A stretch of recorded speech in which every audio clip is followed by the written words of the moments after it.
먼저 각 교파별로 나누기보다는 사실은 이 교파들이 크게 어떻게 보면 세 가지의 신학적 형태를 따릅니다. 하나는 개혁주의적인 신앙을 따르는 교파가 있어요. 개혁주의. 이 개혁주의를 따르는 교파가 두 군데가 있습니다. 하나는 장로교와 루터교입니다. 장로교와 루터교. 또 한 가지는 웨슬리라는 감리교의 창시자였던 웨슬리라는 사람의 신학적인 사상을 따르는 사람들이 있어요. 흔히 그래서 웨슬리주의라고 표현하는데 사실 대다수의 교파들이 여기에 영향을 받습니다. 감리교, 성결교, 오순절, 구세군까지. 감리교, 성결교, 오순절, 구세군까지. 그리고 중간이 있어요. 중간. 그러니까 사실은 어떻게 말하면 개혁주의는 약간 보수적인 성향을 띈다면 감리 웨슬리주의는 약간 진보적인 성향을 띱니다. 나중에 왜 그런지를 말씀드릴게요. 중도, 너무 이쪽도 아니고 너무 이쪽도 아닌 중간에 어떤 공존형인 중간에 어떤 형태를 띠는 교파가 있습니다. 그게 침례교와 성공입니다. 그래서 크게 세 개의 신학 학파로 나눠요. 하나는 성경을 굉장히 중요하게 여기는 개혁주의, 또 하나는 웨슬리의 신앙을 따르고 있는 웨슬리주의, 그리고 중간에 중도파라고 할 수 있어요. 중간에 어떤 절충형주의라고 할 수 있겠고 또 공존형이라고 할 수도 있는 중간에 신학 형태를 띠는 크게 세 부류의 신학적 형태가 있습니다. 물론 그 안에서도 약간 세부적으로 나눠지는 게 있어요. 그래서 이런 것들을 좀 알아두시면 같은 기독교인데 어떤 부분은 사회운동에 굉장히 더 적극적이고 앞장서는 데가 있고 또 같은 기독교인데 사회 참여에 대해서 굉장히 소극적이고 약간 어떤 면에서는 부정적으로 보는 그런 교파 그리스도인들도 있습니다. 그런 차이가 왜 빚어지는지를 제가 말씀을 드릴게요. 자, 먼저 개혁주의에 대해서 보겠습니다. 장로교하고 루터교회가 이 개혁주의를 따르는데 개혁주의 신학의 핵심은 두 가지를 추구합니다. 오직 하나님의 영광과 하나님의 주권이에요. 하나님의 영광과 하나님의 모든 것은 하나님의 영광과 하나님의 주권에 근거해서 신앙생활을 해야 된다라고 보는 거죠. 즉, 이 신학적 어떤 형태를 가장 극명하게 다루는 게 구원관이기도 합니다. 구원관. 사람이 어떻게 구원을 얻느냐 하는 부분에 있어서 입장이 크게 세 개로 갈라져요. 한쪽은 개혁주의는 전적으로 인간의 구원은 하나님께 달렸다. 하나님이 하시는 일이지 인간 쪽에서 뭔가 할 수 있는 게 없다라고 보는 견해예요. 반면 진보적인 또 웨슬리주의는 뭐냐? 인간의 노력을 강조해요. 오해하지 마세요. 이것은 인간의 노력으로 구원받는다는 말은 아니에요. 그러나 하나님의 어떤 선택에 있어서 그 결정적인 누군가를 구원을 시킬 건지 말 건지를 하나님이 뭘 보고 선택한다? 그 사람의 어떤 태도를 보고 결정한다고 보는 거예요. 구원을 할지 말지는 결정하는 건 하나님이신데 이 웨슬리주의는 뭐예요? 하나님이 뭘 보고 선택한다? 그 사람의 태도를 보고서, 즉 사람의 어떤 노력과 태도를 강조하는 것이 웨슬리주의입니다. 이해되시죠? 한쪽은 전적으로 사람의 의지, 사람의 노력, 사람의 태도는 하나님이 선택하는데 아무런 고려가 안 된다 라고 보는 게 개혁주의예요. 오직 하나님의 주권을 강조하는 거죠. 웨슬리주의는요 뭐라고요? 하나님이 결정하시긴 하는데 그 결정하게 하는 어떤 요인을 제공하는 건 사람이라는 거예요. 그러니까 사람의 노력이 중요하다고 보는 견해예요. 그럼 중간은요, 이것도 중요하고 이것도 중요하다. 절충형. 이해되시죠? 그래서 구원관으로 이렇게 나눠집니다. 이 개혁주의적 신학을 따르는 장로교하고 또 루터교는 하나님의 주권을 강조합니다. 전적으로 하나님께 달렸다는 거예요. 그래서 근거로 내세우는 게 뭐겠어요? 하나님이 에베소서에 보면 1장에 창세전에 우리를 지명해 선택하셨다라는, 그때는 우리가 이미 태어나지도 않았고, 그죠? 태어나지도 않았고 우리가 아무것도 한 거 없는데 우리의 노력의 기초에서, 우리의 태도의 기초에서 하나님을 구원한다는 게 말이 되느냐는 거예요. 그죠? 말이 안 되잖아요. 그 근거로 하나님이 야곱과 에서 중에 야곱을 택했다. 그런데 택한 것은 야곱과 에서가 태어나기 전에 이미 선택한 거다. 그들의 어떤 삶이나 그들의 어떤 태도나 이런 건 전혀 고려되지 않았다라고 보는 게 개혁주의예요. 근거가 있죠, 그죠? 자, 그래서 이들은 하나님의 주권을 강조한다라는 점에서 개혁주의는 하나님의 주권과 하나님의 영광. 하나님께서 그러면 왜 선택했냐? 예를 들면 서민수 집사님을 하나님 딱 선택할 때는 아무것도 안 봤어요. 키도 안 보고 인물도 안 보고 학식도 안 보고 돈도 안 봤어요.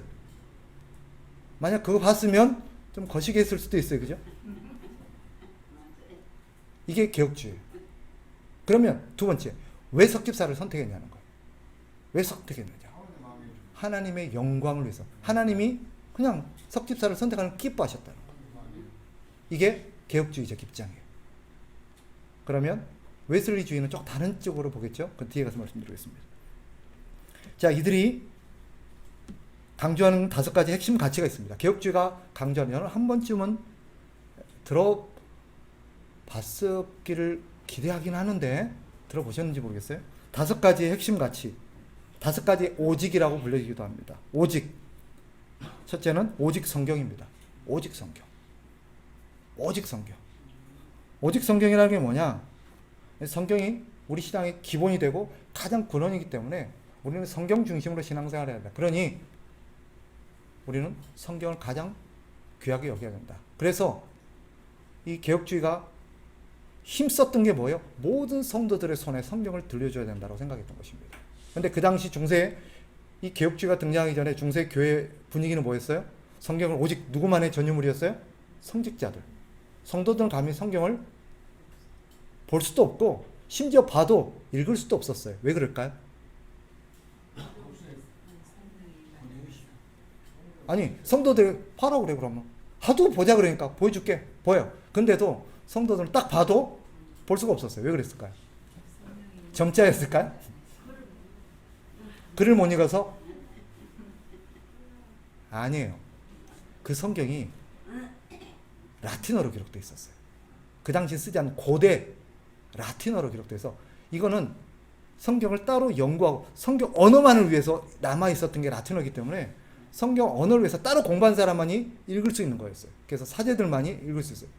그 당시 종교개혁의 중심지였던 영어나 프랑스, 독일 쪽에서는 읽을 수가 없는 거예요.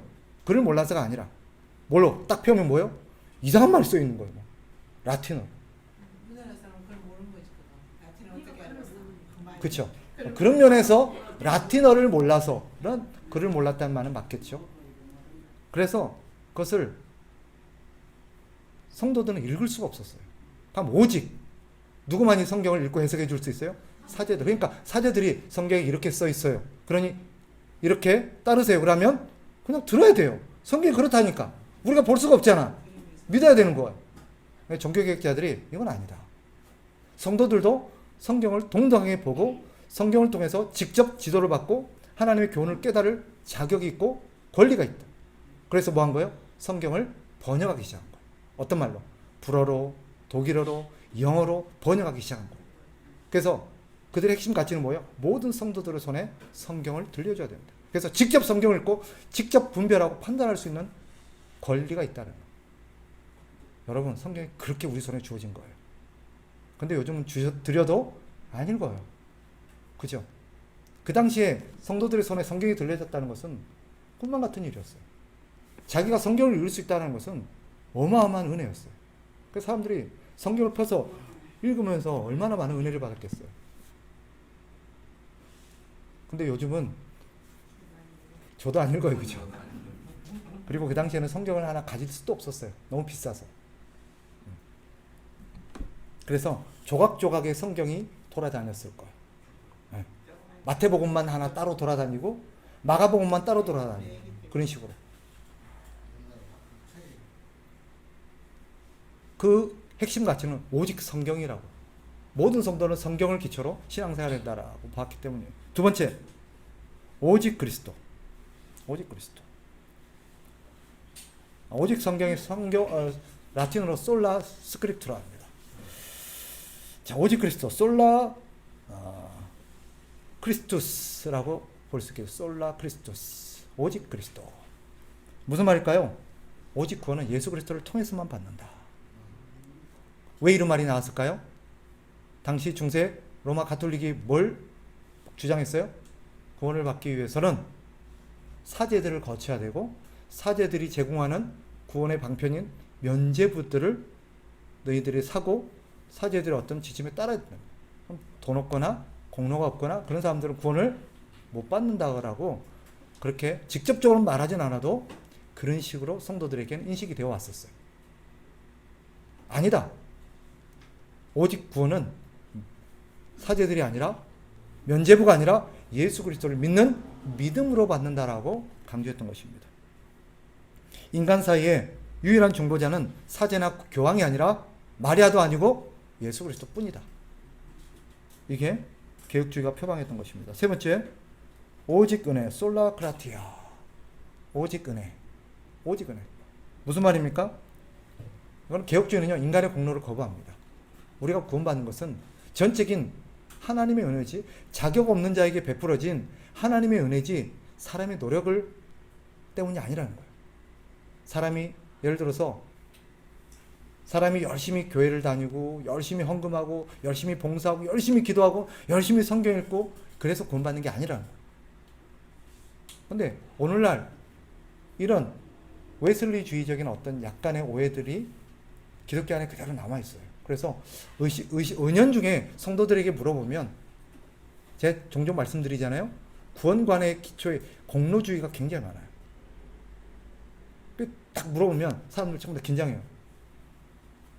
예를 들면 성호 형제는 오늘 밤 죽더라도 천국에 갈 자신 있어요? 라고 문다면 막 이제 망설이죠. 그죠? 선뜻 네라고 대답이 안 나옵니다. 왜요?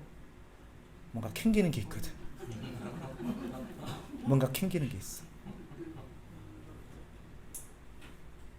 김봉영 집사님, 만일 오늘 밤 하나님이 집사님을 부르신다면 천국에 들어갈 자신 있어요?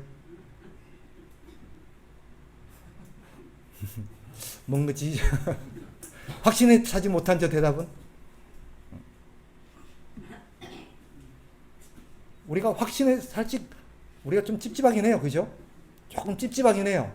네라고 말은 하지만 내 이면에 찝찝함이 계속 나를 끌어내리고 있어요. 그 찝찝함이 뭐예요?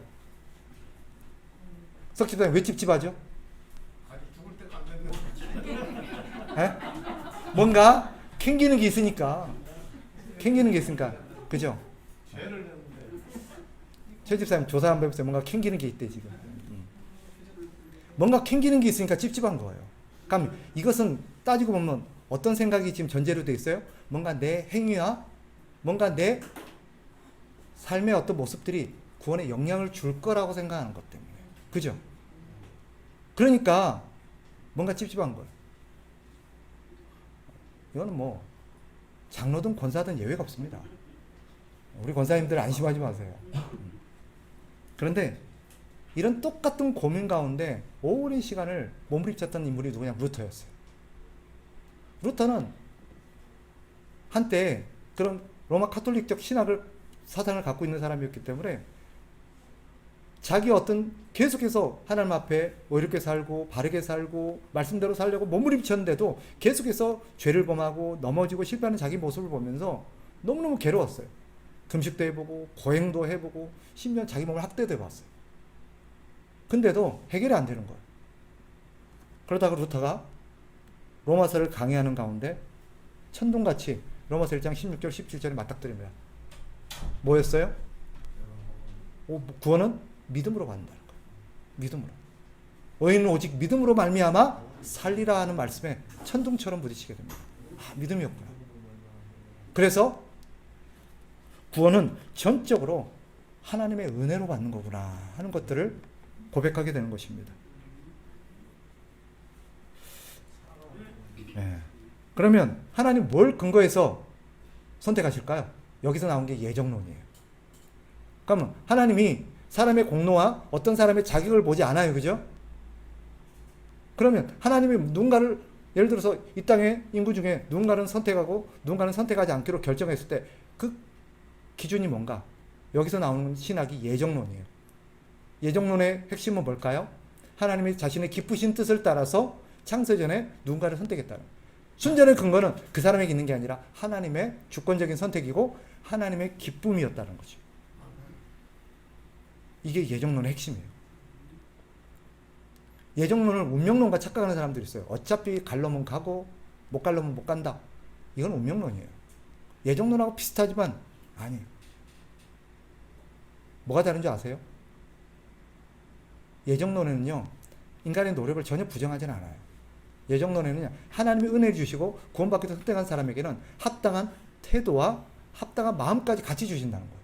그러니 속된 말로 될 놈은 되고 안 될 놈은 안 된다 라고 운명론처럼 생각하는 것은 바른 신앙의 태도가 아니래요. 자, 네 번째, 오직 믿음입니다. 같은 맥락에서. 그래서 구원의 방편은 오직 믿음에 있다. 왜 이 말이 나왔을까요? 그 당시 로마 카톨릭에서 뭐라고 가르쳤어요? 구원받기 위해서는 7가지의 성례를 반드시 받아야 된다. 그래야만 구원에 이룰 수 있다라고 가르쳤거든요. 아니라는 거예요. 루터도 그렇고 칼빈도 그렇고 전부 다 말씀 안에서 깨달았던 게 뭐예요? 구원은 오직 믿음으로 받는다는 거예요. 7가지 성례는 구원의 조건이 될 수 없다라는 것입니다. 다섯 번째, 오직 하나님께 영광. 오직 하나님께 영광. 즉 인간이 존재하는 목적도, 인간이 구원받은 목적도 하나님을 영광스럽게 하고 하나님께 영광을 돌리기 위해서 주어진 것이다 하는 것이 이 개혁주의가 표방하는 중요한 핵심 가치입니다. 그러니까 딴 거 다 잊어버리셔도 좋아요. 개혁주의의 핵심은 뭐다? 구원에 있어서 하나님의 주권과 하나님의 영광이라는 것입니다. 하나님이 자신의 기쁘신 뜻을 따라서 하나님이 주권적으로 선택한 거예요. 그러니까 이 사실은 우리에게 뭘 일깨워줘요? 이것은 우리에게 이런 점에서 참 유익합니다. 즉 우리가 우리 자신을 자랑할 수가 없어요. 아무리 신앙생활을 열심히 잘하고 아무리 기도를 많이 하고 아무리 내가 주님을 위해서 이런저런 선한 일을 많이 했다 할지라도 자랑할 수가 없는 거예요. 왜? 하나님이 이 모든 것마저도 하나님의 은혜의 선물이라고 보기 때문입니다. 그죠? 예를 들어서 어떤 분이 물질을 하나님 위해서 많이 드렸어요. 딴 사람에 비해서 물질을 딴 사람은 막 이렇게 평생 100만 원 하나님 앞에 드렸는데 이 사람은 하나 한 10억 정도 드렸어. 그럼 얻기 힘들어할 만하죠. 그러나 개혁주의적인 믿음은 뭐예요? 그 10억을 주신 분이 누구예요? 하나님이라고 보는 거예요. 100만 원을 주신 분도 하나님이고 10억을 주신 분도 하나님이기 때문에 둘 다 100만 원을 냈던 10억을 했던 하나님 보시기엔 똑같고 하나님이 하신 거라는 거예요. 그러니 내가 자랑할 게 없다는 거예요. 그죠? 마치 뭐 같아요? 우리 다솜이와 주원이 있는데 우리 다솜에게는 10,000원 줘서 헌금하게 하고 우리 주원에게는 1,000원 줘서 헌금하게 했어요. 그럼 다솜이가 자기는 10,000원 줘서 헌금했기 때문에 우와 나 10,000원 했어. 웃긴 거죠. 그죠? 똑같은 거예요. 지가 했나? 내가 줬지? 그죠? 내 주머니 나간 거잖아요. 근데 지가 막 생색을 내고 그러면 그게 우리 인간의 모습이에요.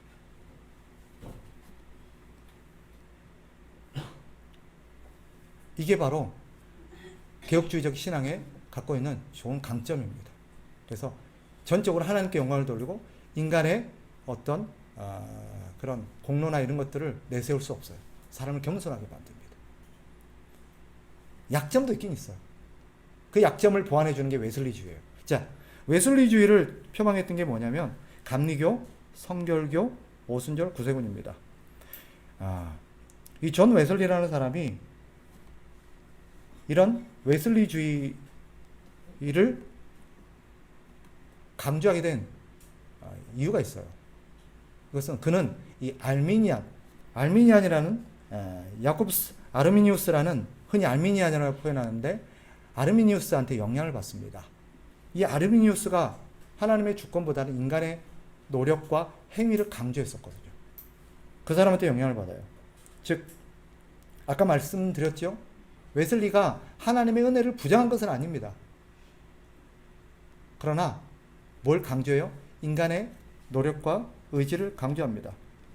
즉 원래 아르미니우스는 어떻게 주장을 했냐면 하나님께서 누군가를 예를 들면 석집사를 선택해요. 석집사를 선택했는데 개혁주의적 입장에서는 선택한 근거가 뭐예요? 그죠? 그건 내 맘이야. 내가 그냥 죄를 선택하고 이걸 내가 기뻐해. 이게 개혁주의예요. 그런데 아르미니우스 주의는 뭐예요? 석집사한테 뭔가 있다는 거. 즉 아직 태어나지도 않았어요. 그죠? 그런데도 불구하고 하나님의 미리 아심, 하나님은 석집사가 몇 년 몇 월에 태어나서 어떻게 살고 어떻게 미리 보신 거예요.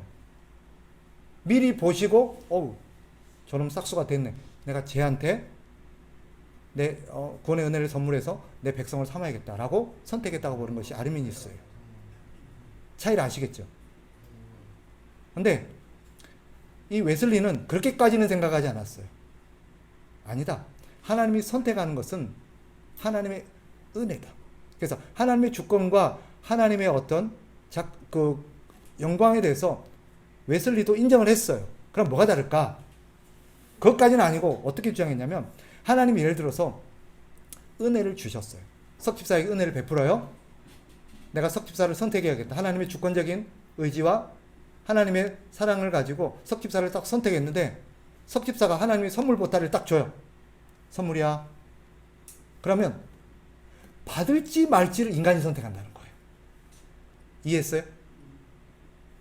석집사가 하나님이 아무리 은혜를 주셔도 석집사가 바른 태도를 가지고 감사하는 마음으로 받지 않으면 의미가 없지 않느냐는 거예요. 그죠?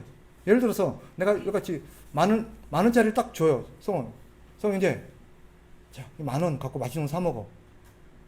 받겠어요? 10,000원 갖고 장난해 뭐 이런 표정인데 지금 50,000원은 주셔야지. 근데 어떤 사람은 예를 들어서 똑같이 10,000원을 줘도 받는 사람이 감사합니다 하고 정말 고마워하며 받는 사람이 있는가 하면 어떤 사람은 됐어요 나 필요 없어요 이런 사람도 있을 수 있다는 거예요. 그러면 어떤 사람이 최종적으로 하나님의 선물을 받을지 말지를 누가 결정해요? 사람이 결정한다. 그런 면에서 사람의 의지가 중요하다는 거예요. 그럼 개혁주의는요? 어떻게 다른지 아세요? 개혁주의는 어떻게 다를까요? 내가 그동안 개혁주의를 안 가르쳤나 보다. 그치?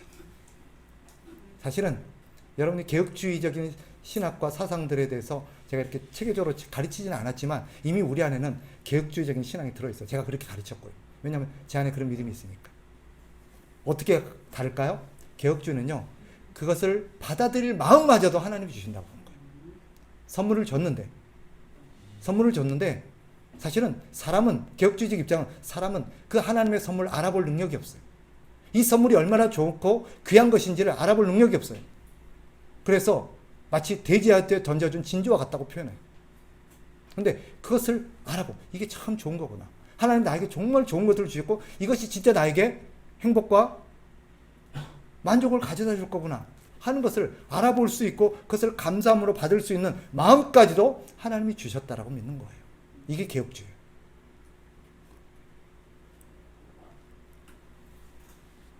그러면 개혁주의 아르미니우스 아니야? 웨슬리주의의 강점은 뭐겠어요? 그럼 석집사님 사람이 그것을 받을지 말지는 사람이 결정한다. 이렇게 믿고 있는 이 어떤 신학의 강점은 뭘 것 같아요? 장점과 단점이 있어요. 그 얘기하셔도 돼요. 그러니까 장점 성도들의 뭘 이렇게 막 감동? 그렇죠. 이 신학을 갖고 있는 사람들은 성도들의 신앙 행위가 어떨까요? 열심이죠. 당연히. 나에게 달렸으니까. 내가 어떻게 하냐에 따라서 하나님이 나에게 복을 주신 걸 내가 누릴 수 있다는. 그러니까 아무래도 웨슬리주의적인 신학을 갖고 있는 사람들은 다른 사람에 비해서 열심입니다. 열심히. 그죠? 그럴 수밖에 없죠. 행위가 강조되니까. 너희 태도가 중요해. 한마디 하면 나에게 달렸구나. 열심히 안 할 수가 없죠. 단점은 뭐겠어요? 치명적인 단점이 있습니다. 시험에 이제 좀 달라요. 생각해 보세요. 이게 치명적인 약점이 있어요. 자기가 어렵다. 네. 내가 어렵다. 그렇죠. 내가 만약에 구원을 받게 되면 내가 예를 들어서 하나님 앞에 어떤 구원을 받게 되면 그것에 대해서 내가 귀한 바가 있다는 것이 그죠? 그러니까 상대가 예를 들어서 구원을 못 받는다거나 상대가 이런 걸 하면 너 그래 하고 되겠어? 라고 자기가 약간 할 수 있죠. 근데 더 치명적인 게 있어요. 자, 1년 365일 24시간 항상 믿음이 굳건합니까? 항상 열심히입니까? 슬럼프가 있어요 없어요? 있어요. 그죠? 침체기가 있어요, 없어요? 그러면 그때는 어떻게 돼요? 이 사람은 천당과 지옥을 왔다 갔다 해요. 내 몸이 아프고는 그 하나님이 있나 없나 천당과 지옥을 왔다 갔다 해요. 이 사람은 뭐예요? 나에게 달렸으니까 만약에 자기가 예를 들어서 어떤 슬럼프에 빠져가지고 교회도 잘 안 나가고 그렇게 아프고 신앙생활도 잘 안 하고 나쁜 짓 자꾸 일삼고 나쁜 친구들 어울려 다니면서 그러면 자기 생각에 자기가 어떨 것 같아요? 이래하고 내가 천국 가겠나? 하나님 이런 나를 보고 그죠? 천국 들여보내 주시겠나? 그날 한동안 어디에 살아요? 지옥에 살아요 지금. 그러다가 천당을 갔다가 지옥 갔다가 그런 사람한테 물으면 오늘이라도 만약 하나님 당신을 부르신다면 천당 갈 자신 있으세요? 그게 만약에 열심히 살 때면 어떨까요? 아멘 이럽니다. 아멘. 근데 하필이면 그때가 어떨 때예요? 교회 안 나가고 신앙생활 좀 잘 안 하고 뺀질뺀질하게 하고 있을 때예요. 그때 딱 물었어요. 하필이면. 그럼 뭐예요? 자신 없어요. 이래요. 그죠? 네. 잘 보세요. 그래서 그런 어떤 구원관이 흔들리는 사람들의 특징 중에 한 가지는 그들의 신앙관이 거기에 기초한 거. 그래서 장단점은 있습니다. 물론 예를 들어서 오해하지 마세요. 그럼 개혁주의적인 신앙관과 웨슬리주의적인 신앙관을 갖고 있다고 해서 우리가 구원을 받고 못 받고의 차이가 되느냐? 그렇지 않아요. 그럼 역시 오류를 범하는 거예요. 구원은 뭘로 받아요? 하나님의 은혜를 통한 믿음으로 받는 거잖아요. 근데 내가 웨슬리주의냐 개혁주의냐에 따라서 내 구원이 달라진다. 이건 또 잘못된 생각이죠. 그죠? 저는요. 웨슬리주의든 칼빈주의든 웨슬리주의든 개혁주의든 다 저는 구원받는 데는 아무런 지장이 없다고 생각합니다. 그럼 뭐가 이 차이는 뭘 빚어내요? 이 땅에서의 신앙생활을 어떻게 하고 그들이 신앙생활을 하는 마음가짐이 어떠냐를 좌우하는 거예요. 그죠?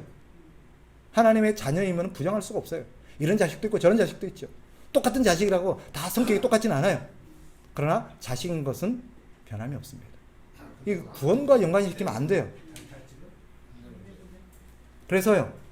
감리교나 성결교, 오순절, 구세군 이런 종교들의 교파들의 특징이 뭐예요? 신앙적 열심히 있고요. 뭔가 많이 해요. 뭔가 많이 합니다.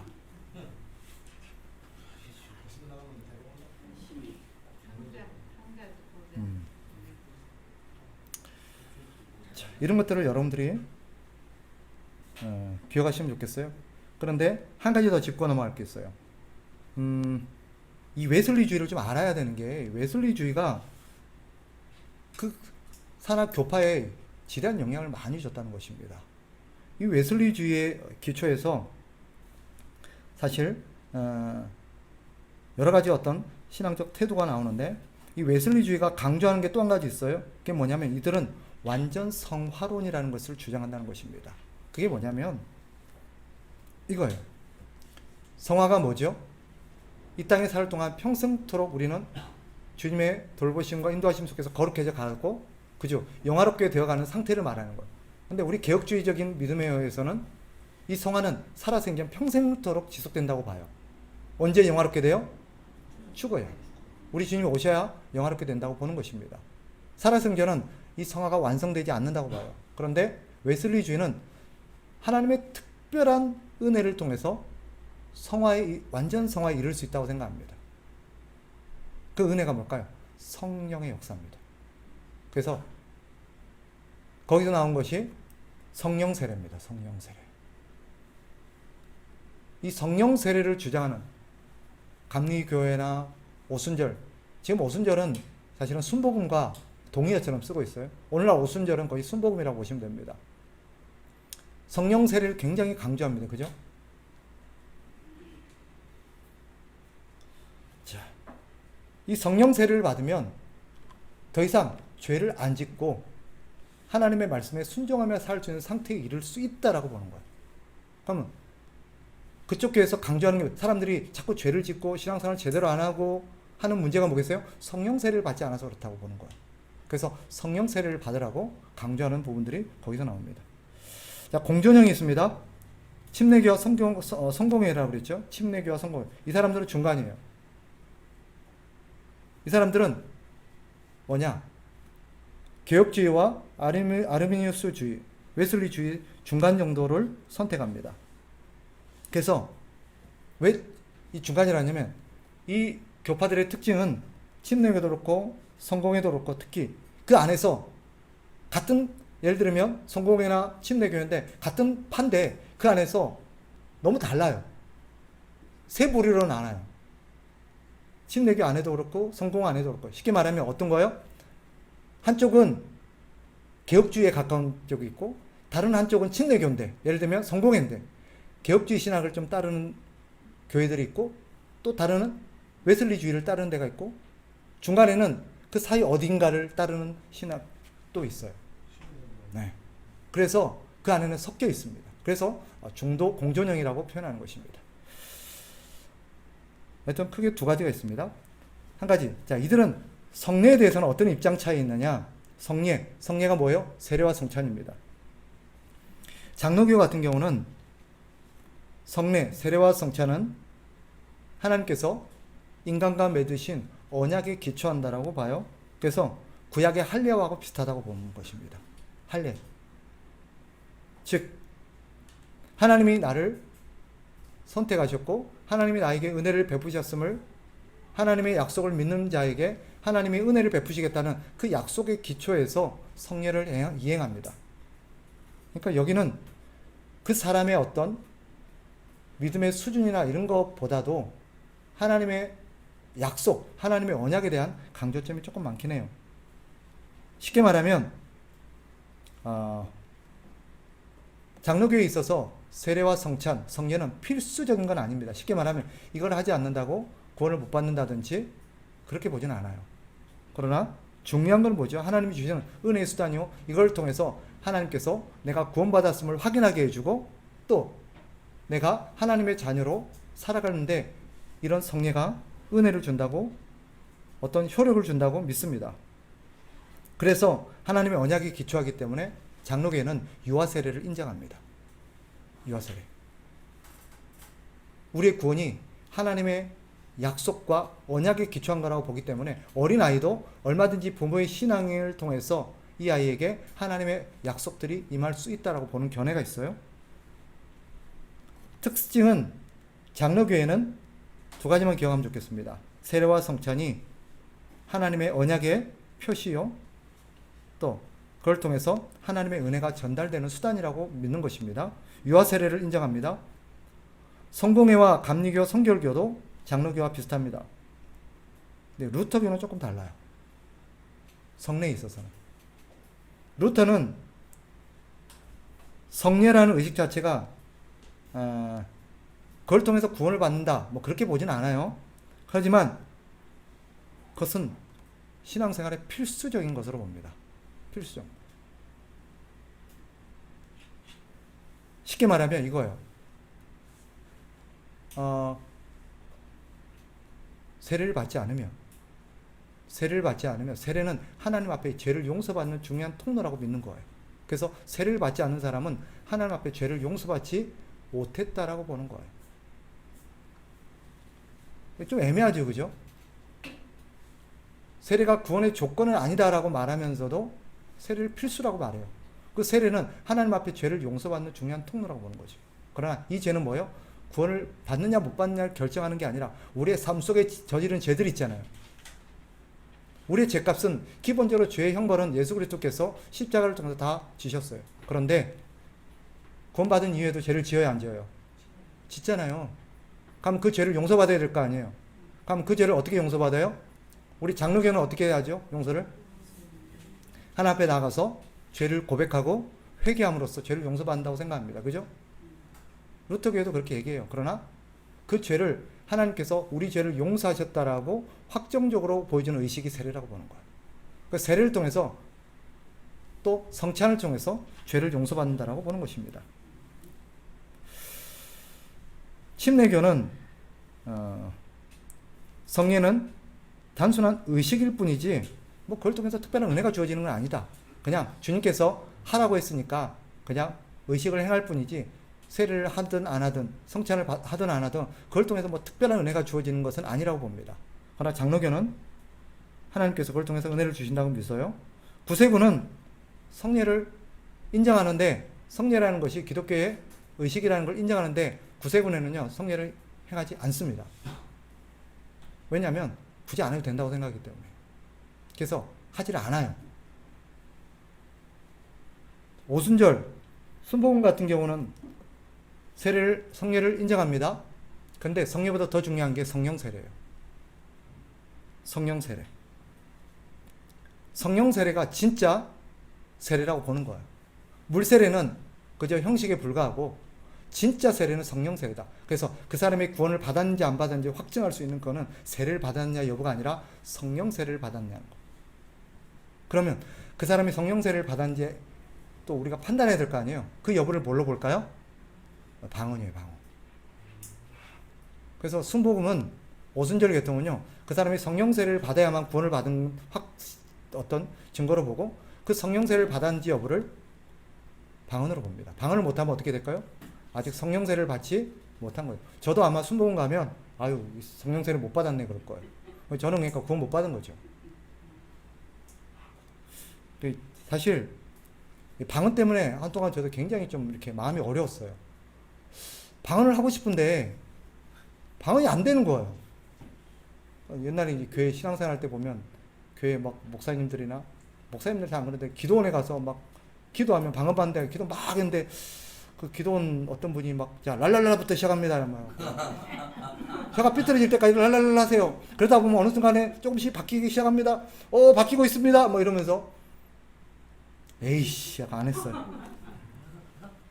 이게 뭐 하는 짓인가 싶기도 하고. 근데 어느 날 제가 왜 그랬냐면 학생이 목사님 방언할 줄 알아요? 그러는 거예요.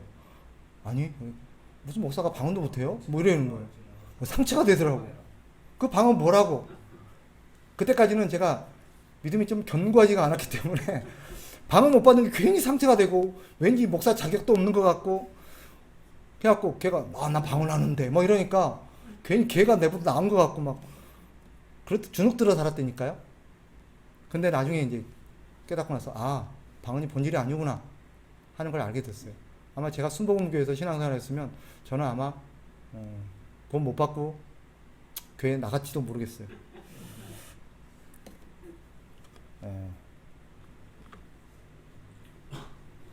성령 세례의 증거, 성령 세례가 구원받은 증거로 보는데 그 성령 세례를 받았는지 여부를 방언으로 판가름한다? 성경을 오해하는 것입니다. 아니에요. 확신컨대 성경은 그렇게 안 가르칩니다. 그렇게 안 가르쳐요. 그래서 방언을 성령 세례의 증거, 성령 세례가 사실은 우리 개혁주의와 오순절주의가 성령 세례를 해석하는 게 좀 달라요.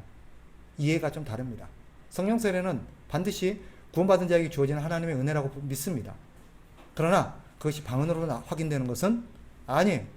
혹시 이 자리에 저와 같이 방언을 못 하시는 분이 있으면 위로를 받으시기 바라요. 혹시 방언을 하신다고 우쭐하시는 분이 있으면 겸손하시기 바랍니다. 저는 방언을 하는 사람을 별로 좋아하지 않습니다. 제가 방언을 못하기 때문에. 그래서 우리 교회에서 방언을 하면 제가 눈치를 줍니다. 나도 못하는데 지가 해? 이러면서.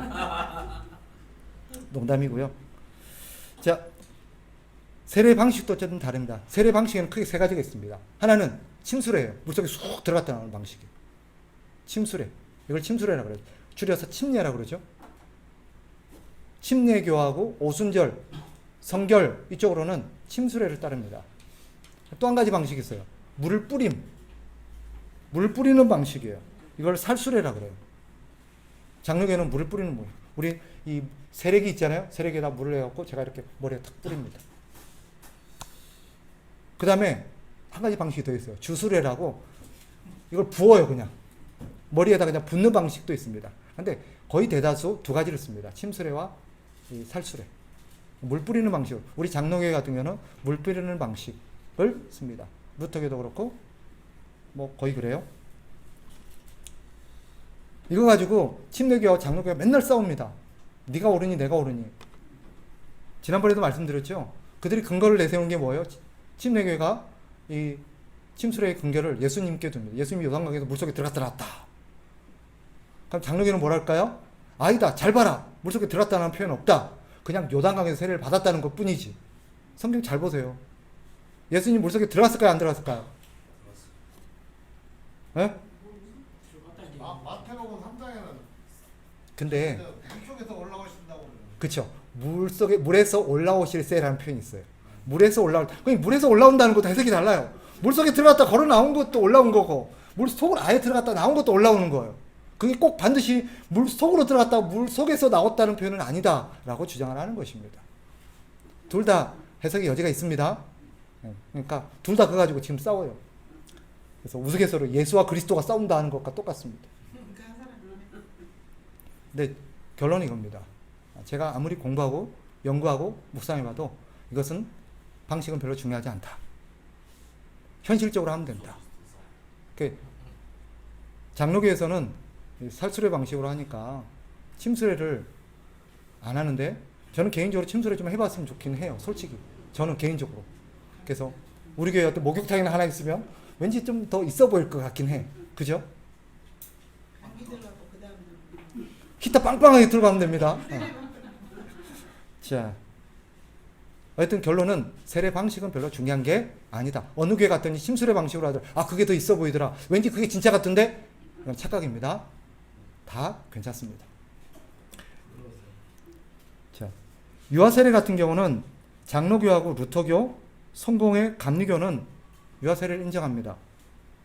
침례교하고 오순절은 유아세례를 인정하지 않습니다. 성결교 같은 경우도 침례교, 그 다음에 오순절, 성결교가 거의 신학이 거의 같아요. 그런데 성결교는 유아세례를 처음에 인정하지 않다가 지금은 유아세례를 주는 쪽으로 돌아섰습니다. 지금도 안 주는 데는 안 주고 주는 데는 줘요. 그러면 대신 장로교에서 유아세례를 주는 데는 이점이 있습니다. 유아세례 이점이 뭘까요? 자, 유아세례를 반대하는 입장은 뭐예요? 믿음이라는 것은 자기 입으로 자기 신앙을 고백하는 것이지, 애가 무슨 믿음의 고백을 알겠으며, 애가 무슨 믿음이 있어서 하나님 앞에 신앙 고백하고 이렇게 세례를 받겠느냐? 그건 가짜다. 그건 의미가 없다. 그래서 유아세례를 인정 안 해요. 이게 침례교하고 오순절 성결교 입장이었습니다. 장로교가 그럼에도 불구하고 유아세례를 하는 이유가 뭘까요? 뭔 것 같으세요? 이거 아셔야 돼요. 좀 크게 얘기해 주세요. 잘 안 들려요. 부모님이 애가 신앙할 때까지 신앙으로 밑받침 기도해주고 후원해주고. 그렇죠. 첫째 장점은 뭐냐면 부모님들이 자녀를 어렸을 때부터 믿음으로 키우기로 약속을 했으니까 이 아이를 세례 받을 때까지 잘 키워야 될 의무를 부여함으로써 부모가 좀 더 책임감 있게 아이를 양육하게 합니다. 근데 이론적으로는 그렇긴 한데, 유아세례를 줬다고 부모가 아이들 신앙교육을 그렇게 막 열심히 시키는 거 솔직히 잘 못 봤어요. 또 한 가지 이유가 있습니다. 아이에게도 유익한 점이 있다고 본 거예요. 뭘까요? 자기는 하나님이 자녀이기 때문에 올바르게 신앙생활을 하야겠구만. 그쵸? 아이에게 너는 어려서부터 하나님 앞에 선택받은 자녀야 라는 어떤 의미를 부여줌으로써 그가 어긋난 길로 가지 않도록 가드라인을 딱 해주는 거예요. 동기부여. 그렇죠. 동기부여라고 볼 수 있죠. 너는 하나님의 선택받은 자녀야. 그러니 하나님의 자녀들밖에 살아야지. 지는 그런 줄 알고 막, 그죠? 그런 게 없이 자란 아이보다 그런 개념을 갖고 자란 아이가 신앙생활 훨씬 유익하다고 보는 거예요. 그죠? 물론 그런 의식이 우리를 구원하는 건 아니지만 신앙에 유익하다고 보기 때문에 하는 것입니다. 자, 장단점은 있어요? 단점은 뭘까요?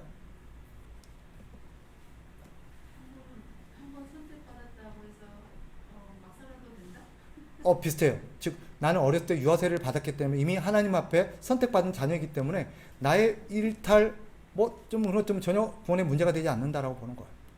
즉 자신이 받은 어렸을 때 유아세례가 나의 구원을 보증해주는 하나의 보증서로 이해를 하는 그런 오류를 범할 수 있습니다. 똑같은 오류가 부모에게도 나타나요. 우리 아이는 유아세례를 받았는데요. 그것이 마치 천국 가는 입장권인 것처럼 부모가 착각할 때도 있습니다. 완전 자녀는 부여받았다고 태어나는 거예요. 네, 아니죠. 아닙니다. 자, 성찬에 대한 이해도 좀 다릅니다. 성찬식.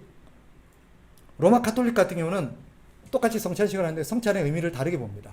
로마 가톨릭 경우는 화채설이라는 걸 주장하면서 분명히 평범한 떡이었고 포도즙이었는데 사제가 기도하는 순간 이게 뭘로 바뀐다? 실제 예수님의 몸과 살로 바뀐다고 주장합니다. 이게 화채설이에요. 개혁주의는 아니라고 말했죠. 루터는 공예설을 주장합니다.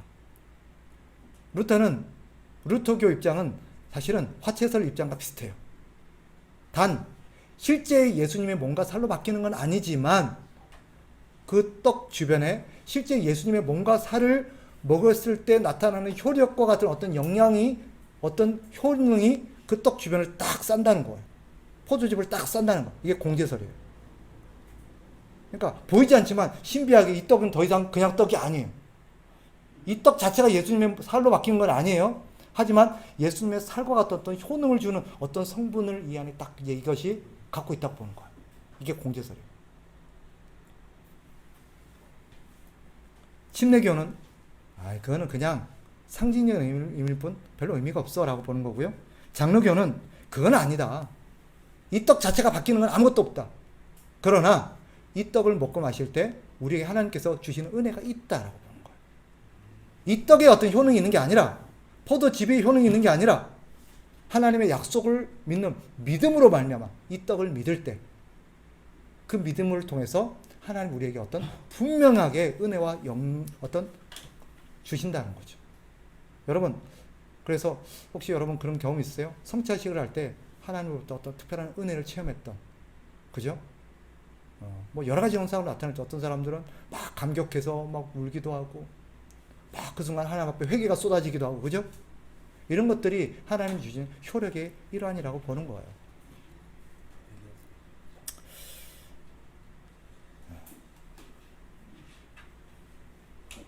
이 정도로, 뭐 더 깊게는 좀 다루기가 그렇고, 이 정도로 각 교파마다 신앙적인 어떤 또 신학적인 어떤 부분 입장이 조금씩 다르구나 하는 정도로 이해를 하시면 좋겠습니다. 오늘 여기까지 하겠습니다.